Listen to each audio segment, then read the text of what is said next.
শবে বরাতকে কেন্দ্র করে অনেকেই বিভিন্ন ধরনের খাবারের আয়োজন করে থাকে, আর তার মধ্যে হালুয়া রুটি একটা কমন। আর এছাড়াও যারা হালুয়া প্রেমী আছে তারা কিন্তু যে কোনো অকেশন ছাড়াই হালুয়া বানিয়ে খেতে পছন্দ করে।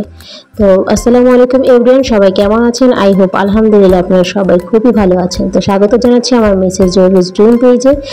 তো আজকে আমি শেয়ার করব আপনাদের সাথে আমার পছন্দের বুটের হালুয়া রেসিপি। আর বুটের হালুয়া রেসিপি করার জন্য আমি আগের দিনই বুটের ডালগুলো ভালো করে 7 থেকে 8 ঘন্টা ভিজিয়ে নিয়েছিলাম, আর সেটা রেখেছিলাম হচ্ছে মধ্যরাতে, যাতে এগুলো যখন সিদ্ধ করব তখন ভালোভাবে সফট হয়ে সিদ্ধ হয়ে আসে। তারপরে 7 থেকে 8 ঘন্টা রাখার পরে আপনারা যদি মনে করেন যে না এত টাইম রাখা সম্ভব হবে না, তাহলে কিন্তু আপনারা দিনের বেলাতে যে কোনো সময় আপনারা একটু হালকা নরম কুসুম গরম পানিতে এগুলো ভালো করে ভিজিয়ে নিতে পারেন প্রায় 3 থেকে 4 ঘন্টা। কিন্তু যেহেতু আমি আগে এগুলো ভিজিয়ে রেখেছিলাম তাই আমার জন্য সিদ্ধ করাটা খুব সহজ হয়ে গিয়েছিল। তারপরে আমি এটা ভালো করে পাটে বেটে নিয়েছিলাম। আপনারা চাইলে ব্লেন্ডও করে নিতে পারেন, কিন্তু আমার যেহেতু ব্লেন্ডটা নষ্ট হয়েছিল তাই আমি পাটে এগুলো বেটে রেডি করে নিয়েছি। তারপরে আমি এখানে ভালো করে কড়াইতে ঘি দিয়ে আজকে কিন্তু হালুয়াটা আমি তৈরি করব ঘি দিয়ে। আপনারা চাইলে কিন্তু এখানে সয়াবিন তেলও ইউজ করতে পারেন।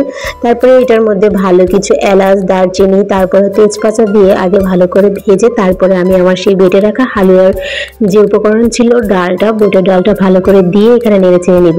অবশ্যই এটা মৃদু চুলার তাপে রাখতে হবে, নইলে কিন্তু ভালো করে যদি বেশি জাল করা হয় তাহলে নিচের দিক থেকে কিন্তু তলানিতে লেগে যাবে। তারপরে আমি মৃদু আঁচে রেখে এখানে ভালো করে জাল করে দিয়ে নেওয়ার পরে আমি লিকুইড দুধ এখানে অ্যাড করে দিয়েছি। আপনারা চাইলে দুধটা দিতেও পারেন, আবার অ্যাভয়েডও করতে পারেন, কিন্তু এক্সট্রা স্বাদের জন্য আমি এখানে দুধটা অ্যাড করে দিয়েছি। তারপর এটা ভালো মতো নেড়ে চেড়ে এতে পরিমাণ মতো আপনি যতটুকু মিষ্টি খাবেন ততটুকু কিন্তু চিনি অ্যাড করে নেবেন। আমি আমার পরিমাণ মতো চিনি অ্যাড করে এটা ভালোভাবে মিক্স করে নিচ্ছি।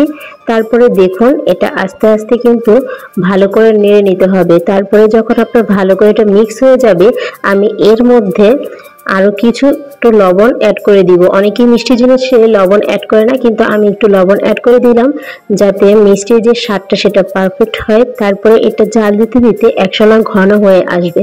আর আমার কিন্তু এটা জাল দিতে দিতে অনেক সময় লেগেছিল। আপনারা চাইলে কিন্তু কম সময়ের মধ্যে এটা তৈরি করতে পারেন যদি এখানে মিষ্টির পরিমাণটা কম দিয়ে এবং যে হালুয়াটা বানাবেন তার পরিমাণটা কম হয়। কিন্তু আমার এখানে প্রায় আধা কেজি পরিমাণে হালুয়া ছিল বুটের ডাল, তাই কিন্তু এটা আমার অনেক সময় লেগেছে তৈরি করতে। তারপরে যখন আস্তে আস্তে ঘন হয়ে এসেছে তখন আমি এর মধ্যে কিছু গুঁড়ো দুধ অ্যাড করে দিলাম। আপনারা চাইলে এটা দিতেও পারেন, নাও দিতে পারেন। আমি কিন্তু পরিপূর্ণভাবে যাতে এটা স্বাদটা আসে তাই আমি সবকিছু এখানে মোটামুটি অ্যাড করে নিয়েছি। তারপর এটা আমি একটি ডিশের মধ্যে ভালো করে ঘি দিয়ে আগে ডিশটা মেখে তারপর এখানে সবগুলো ডাল যেগুলো জাল দিয়েছিলাম সেই হালুয়াগুলো একটি শেপে রেখেছি। তারপর ফাইনালি আমি এটা আমার প্রয়োজন অনুযায়ী কেটে একটা শেপে এনেছি। দেখতে যেমন এটা দারুণ হয়েছে, খেতেও কিন্তু খুব বেশি সুস্বাদু হয়েছে। তো বন্ধুরা, আমার আজকের হালুয়া রেসিপিটি আপনাদের কাছে কেমন লেগেছে পুরোটা ভিডিও না টেনে দেখে অবশ্যই এটি গঠনমূলক কমেন্ট করে যাবেন। তো আল্লাহ হাফেজ।